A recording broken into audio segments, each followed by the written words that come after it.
প্রিয় দর্শক, আসসালামু আলাইকুম। তো দর্শক যাকে দেখতে পাচ্ছেন তার নাম হচ্ছে অন্তরা। অন্তরা বাবা একটি বেসরকারি কোম্পানিতে ছোটোখাটো একটা জব করত।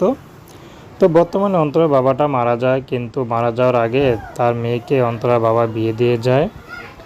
তো অন্তরা বাবা ভেবেছিল হয়তো তার বন্ধুর ছেলের সাথে বিয়ে দিয়েছে, হয়তো সে ভালোই থাকবে, মেয়েটা একমাত্র মেয়ে। কিন্তু বাবাটা মারা যাওয়ার পর কয়েক বছর পরেই অন্তরার গর্ভে একটা সন্তানও আসে।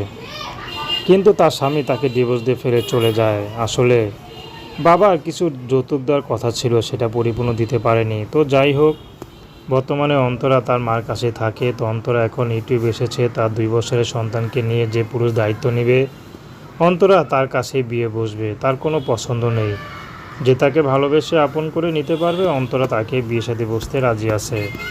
তো দর্শক, এই ছিল অন্তরা জীবনের সংক্ষিপ্ত জীবন কাহিনী।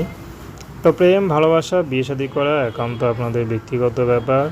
তো আসুন আমরা 5 ওয়াক্ত নামাজ পড়ি, সর্বদা দেশের সেবা করি। আসসালামু আলাইকুম।